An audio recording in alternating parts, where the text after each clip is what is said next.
My name is Rachel Parker. I work as a pediatric nurse at Advent Health Hospital in the suburbs of Orlando, Florida. I've been working at this hospital ever since I graduated from nursing school, going on 15 years now. Good morning, Nurse Rachel. When I enter the patients' rooms during my morning rounds, the children always greet me with bright smiles. Some wave their tiny hands when they spot my light brown hair. Being called Angel Nurse by the children helps ease my fatigue after the night shift. I work on a shift schedule. While alternating between day and night shifts can be challenging, after 15 years, my body has gotten used to it. Besides, I truly believe this is my calling. Seeing the children's smiles confirms that for me. Rachel, could you help train the new staff member again today? Such requests from the head nurse have become part of my daily routine. As an experienced nurse, training newcomers is an important part of my role. Watching their anxious expressions transform into confidence is one of the great joys of this job. After work, I head home to the Winter Park district in suburban Orlando. My house is a 2-story single-family home surrounded by white picket fences in a quiet residential area. The 3 bedrooms might be a bit too spacious, but the time I spend in this house is my sanctuary. The rose garden in my yard holds a special place in my heart. Every holiday morning begins with tending to the roses. The sight of red, pink, and yellow blooms in full glory has become quite famous in the neighborhood. Sitting in the white rocking chair on my porch and enjoying the fragrance of the flowers is my moment of pure bliss. Brightening up my life is my beloved dog, Max, a 7-year-old golden retriever. Our morning and evening walks are an essential part of our daily routine, and he's quite popular with the neighborhood children. When Max spots children playing in the park and runs over to them with his tail wagging, I can't help but smile too. Rachel, are you ready for Sunday school? Another important part of my life is serving at St. Michael's Church during holidays. As a Sunday school teacher, I have the role of sharing Bible teachings with children. During Bible study sessions for kids, I strive to provide clear explanations as their leader. This year, I'm also serving on the Christmas pageant committee, and while the preparations keep me busy every day, it's something I truly enjoy. Looking forward to tomorrow's gardening club. Such greetings from my neighbor Mrs. Jones have become part of my daily life. At our monthly gardening club meetings, we exchange gardening knowledge with other members. Many people want to learn about my rose growing techniques, and I'm often asked for advice about horticultural therapy at local parenting groups. Your advice from the other day was really helpful. Hearing such words from mothers with young children makes me realize that my nursing experience is benefiting the community. Using my medical knowledge to address parenting concerns has become another important role for me. At the hospital, I'm known as a reliable senior nurse, and in the community as a dependable advisor. My days are filled with genuine fulfillment. The gratitude from patients and their families, trust from colleagues, and warm interactions with community members all enrich my life. After walking Max, it's my habit to sit in the porch rocking chair and watch the peaceful sunset. The roses swaying in the breeze, neighborhood children waving from beyond the fence, Max sleeping on my lap. I believed this tranquil daily life would continue forever. But that morning was different. I couldn't have imagined that my usual route home would dramatically change my life. January 7, 2025, 8 a.m. It seemed like any other winter morning. As I left the hospital, My colleague Sarah called out, "Get home safely." After completing a 12-hour night shift, all I could think about was getting home to rest. Night shifts in pediatrics are particularly demanding. Children's conditions can change rapidly, so we can't take our eyes off them for a moment. Tonight, we had been busy from 2 a.m. until dawn dealing with a 3-year-old's asthma attack. While Florida winters are relatively mild, this day felt chilly. As I started my car in the hospital parking lot, the dashboard thermometer showed 45 degrees Fahrenheit. Usually, I wouldn't bother checking the heater settings, but this morning I turned it up a bit. My body, which had been moving around the hospital for hours, was suddenly feeling the cold. Gripping the steering wheel of my Honda CR-V, I could feel my fatigue as I drove along my usual commute route. When the traffic light turned red at an intersection, I couldn't help but yawn. But home was close now. After taking Max for his morning walk, I could finally rest. That thought brought me some comfort. The morning news was playing on the car radio. The forecast predicted calm weather today, with temperatures rising over the weekend. I was planning to talk about my newly planted miniature roses at Saturday's gardening club meeting. As I entered the Winter Park district, the familiar quiet residential landscape spread before me. The maple lined street, the white church spire gleaming in the morning sun, the newspaper delivery boy on his bicycle, these daily sights usually helped calm my mind. The aroma of freshly baked bread wafted from the bakery on my right. Normally, I might stop for a muffin, but this morning I was too tired and drove past. Just 5 more minutes until home. That's when I noticed something was wrong. 2 police cars were parked in front of my house. The black and white Ford Interceptors seemed unnaturally bright in the morning sun.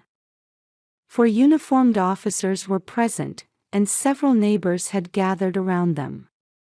The same neighbors I usually exchanged greetings with were now staring at my house with an unusually unsettled expression. "What's going on?" Trying to suppress my anxiety, I pulled over to the curb. I could see Mrs. Jones approaching from behind. Her usually warm smile was replaced with an unusually serious expression. Just yesterday, we had been enthusiastically discussing gardening, but now she seemed like a different person. As I got out of my car, a police officer approached. He was a tall man in his 40s. His badge glinted in the morning sun. "Are you Rachel Parker?"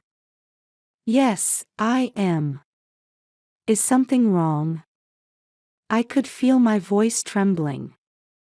The officer's expression turned stern. I thought I saw a hint of sympathy in his eyes. "You're under arrest for suspected murder." Those words didn't feel real. I heard a ringing in my ears, and my vision blurred slightly. "Murder? What do you mean?" As I stood there confused, another officer approached. This one was a female officer with neatly arranged black hair and a serious expression. "The victim is your husband, Thomas Parker." "Husband?" The body of Thomas Parker, who went missing 3 years ago, has been discovered." Words caught in my throat. My mind went blank, and the surrounding sounds seemed to fade away. Through this haze, I felt the cold touch of metal on my wrists. It was the moment the handcuffs were being placed. The small clicking sound seemed to announce this surreal reality. There must be some mistake. As I started to say this, I heard Max barking from inside the house. It wasn't his usual cheerful bark. It was a sad, anxious sound, as if he understood the situation I was in. Max. The neighbor's stares felt piercing. Mrs. Jones covered her mouth with her hand, wearing an expression of disbelief. The Smith children were hiding behind their mother, staring at me. The gazes of people I had exchanged smiles with just yesterday now felt heavy. As I was being put into the police car, the sky seemed unusually blue. Through the back seat window, the familiar streetscape gradually receded. School children on their way to class turned to look, their expressions shocked. Some were children I often waved to. But now, I couldn't even wave. The uniformed elementary school students stood still, watching the police car I was in. The police siren echoed through the morning streets. The sound seemed to signal the collapse of my peaceful daily life. With each turn at an intersection, familiar scenes flowed past one by one. The church spire, the supermarket, the park, places that had shaped my daily life now seemed to belong to a different world. Upon arriving at the Orlando police station, reporters had already gathered in front. Led by officers through the flashing cameras, I entered the building. Walking down the air-conditioned hallways, I was finally trying to understand the situation. The fluorescent light's sterile glow made everything feel even less real. "I'd like to request a lawyer." I finally managed to say this just before entering the interrogation room. The female officer gave a small nod. I thought I saw a hint of sympathy in her expression. "That's your right." The door opened, revealing a small interrogation room. 2 chairs at a table. A large mirror on the wall. Presumably being watched from the other side. I could see a camera installed in the corner of the room. I had no idea what was about to unfold. The heavy sound of the interrogation room door closing squeezed my heart. Under the fluorescent lights, the metal table and chairs gleamed coldly. The wall clock showed 9:15 a.m. Just over an hour since finishing my night shift. In that time, my life had transformed into something like a nightmare. "Mrs. Parker." The detective sat across from me. He appeared to be in his late 40s, with tired eyes. On the desk were a brown envelope and a laptop.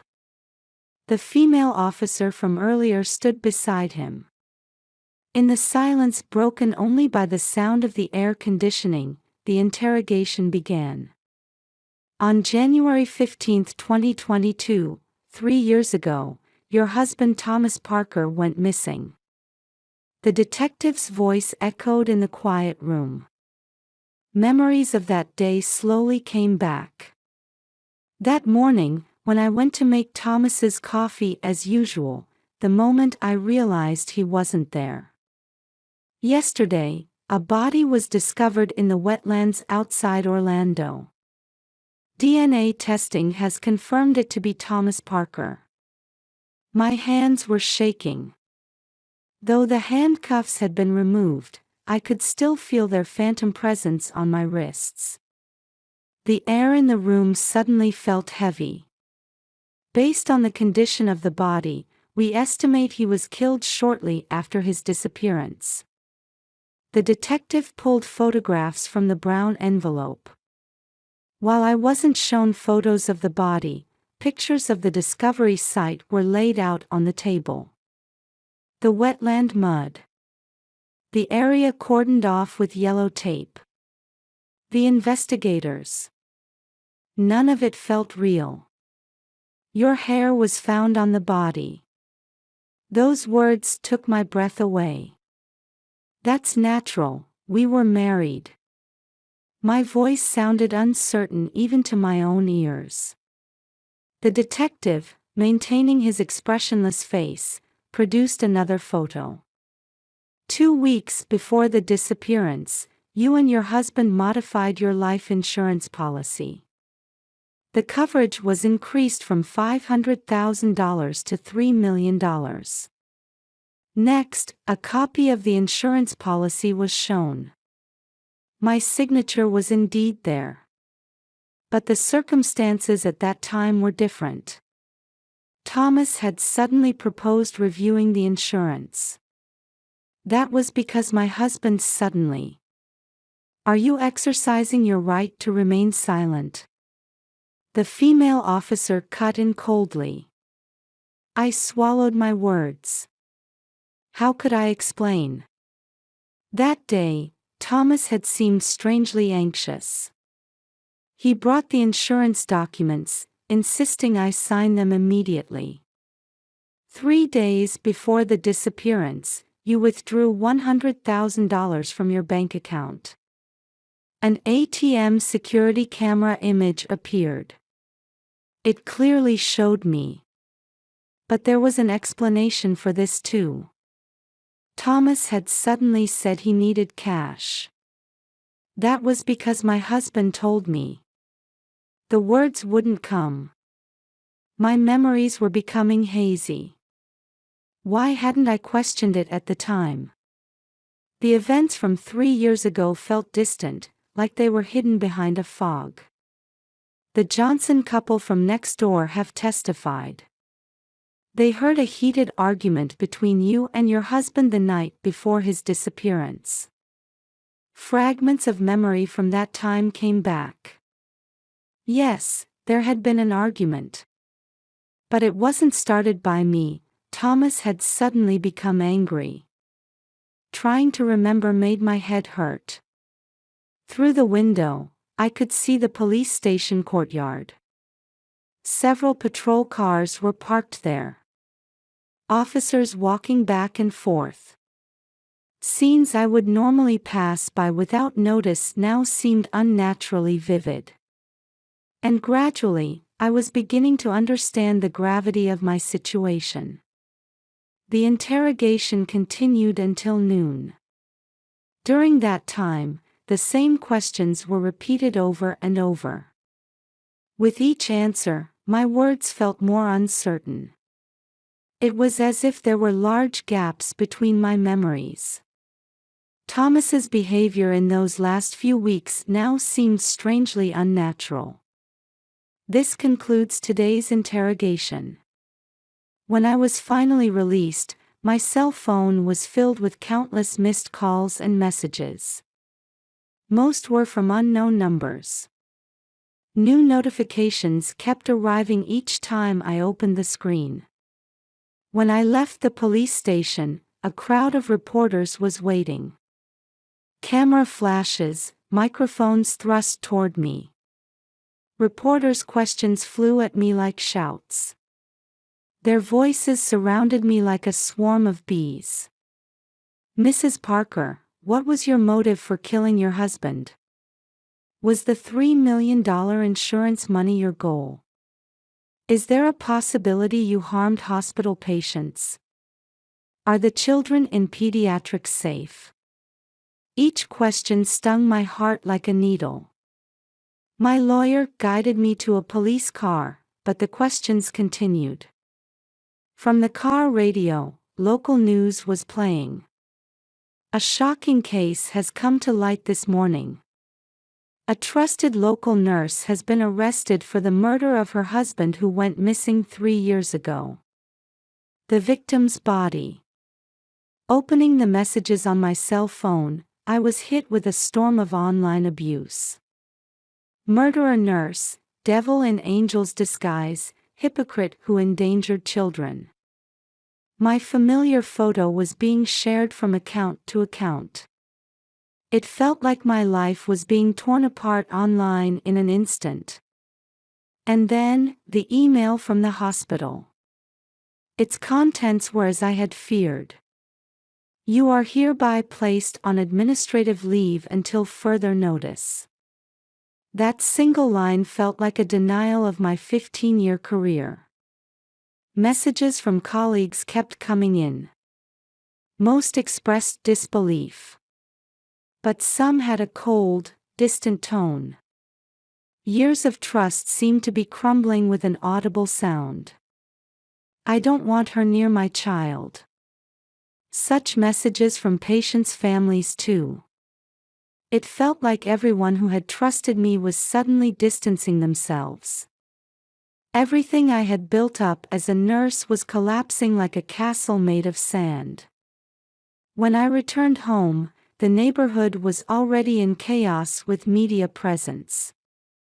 A local TV station's van was parked in front of Mrs. Jones's house. There were no children playing in the yards, and an ominous atmosphere hung over the street. The people I had exchanged greetings with just yesterday were nowhere to be seen. Max looked at me anxiously. Even our usual walks wouldn't be normal anymore. Even the rose garden looked different from this morning. It felt like my peaceful daily life was crumbling away like a lie. Outside the window, camera flashes continued to light up. And in my mind, Thomas's puzzling behavior in those last few weeks was slowly beginning to take shape, like pieces of a puzzle. The truth came to light 2 weeks after my arrest. The reality was more shocking than imagined. The incident traced back to 3 years ago. Thomas had fallen into an affair with Ashley Bennett, whom he met at the upscale bar, Blue Moon. He had promised her, a young and attractive bartender, a dream future. A luxury apartment, brand items, an extravagant lifestyle. However, behind this lay massive gambling debts. His casino losses were mounting daily, and the pressure from loan sharks was intensifying. Cornered, Thomas conceived a plan for insurance fraud. Thomas's plan was meticulously detailed, my lawyer said, spreading out piles of documents. First, he took advantage of you being the life insurance beneficiary. He had the coverage increased from $500,000 to $3 million. Documents bearing my signature were shown one after another. Bank withdrawal records. Insurance policy changes. All had been part of Thomas's careful planning. He manipulated you skillfully.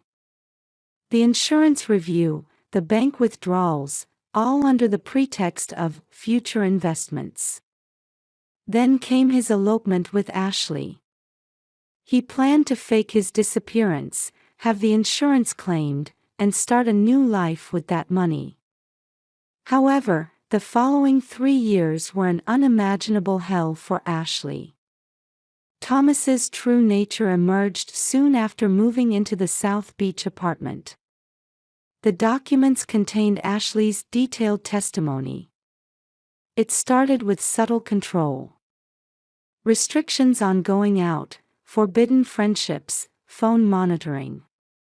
Then gradually, the violence began. I became terrified of even the slightest sound, Ashley's testimony continued. Just hearing a door open would make me tremble. His mood would determine whether I'd face violence that day. He threatened to find and kill me if I tried to escape. I heard this almost daily. The debts kept growing. Thomas, trying to strike it rich through gambling, became increasingly desperate. The pressure from loan sharks intensified, and all that stress was directed at Ashley. Everything fell apart a week ago. Thomas had begun planning another insurance fraud scheme. This time, he was targeting Ashley's life. He had planned to take out a life insurance policy on her and stage her death as an accident. The frame-up against me was part of that plan. However, that night, the violence started again. The assault was more severe than usual. Ashley sensed that she would be killed. With the knife I had hidden for self-defense, it happened in an instant. In a panic, Ashley made the worst choice. Then she came up with the idea of pinning the crime on me. She disposed of Thomas's body near my house, creating a perfect cover-up. My lawyer showed new documents. The cover-up was remarkably thorough. It began with manipulating public opinion on social media. She created multiple anonymous accounts and gradually tarnished my reputation. The strange behavior of a nurse who lost her husband, abnormal attachment to children, baseless rumors were systematically spread. Next came the fabrication of physical evidence. She collected hair from my hairbrush stolen from my home and planted it on the body. She edited images cut from photos of Thomas and me from 3 years ago, creating and spreading pictures online that suggested suspicious relationships. She tried to create the perfect scapegoat. A reputable nurse. The wife of a missing husband. The insurance beneficiary. For Ashley, you were the ideal person to frame. However, this seemingly perfect plan had critical flaws. First, the wounds on the body were too fresh. Forensic analysis determined the time of death was just a week ago. Then there were contradictions in Ashley's testimony. Security cameras clearly showed Thomas and Ashley together on the day of the incident. Loan sharks provided testimony about recent transactions. And most decisively, the DNA testing of the body. Skin fragments from Ashley were found in scratch marks from the struggle. All evidence pointed to the truth. Mrs. Parker, your innocence has been proven. At those words, tears I had held back for so long finally flowed. The next day's newspapers carried bold headlines. Murderer nurse wrongly accused, real killer arrested. Tragedy born from 3 years of captivity. From insurance fraud to twisted frame-up. Ashley Bennett turned herself in and confessed to everything. She faces trial, but the possibility of self-defense due to domestic violence is being considered. 1 month later, on the day I was cleared to return to the hospital, the children in pediatrics welcomed me back. Welcome back, angel nurse. Holding a bouquet of roses, I responded, I'm home. Outside the window, Max was waiting, wagging his tail. The sunset sky seemed to herald the beginning of a new life. Truth can sometimes be cruel. But I believe that having the courage to accept and overcome it opens new paths. A year has passed since then. This morning too, I head out for our daily walk with Max. The dew-covered lawn gleams in the morning sun. The church bells ring 7 o'clock, echoing peacefully through the air.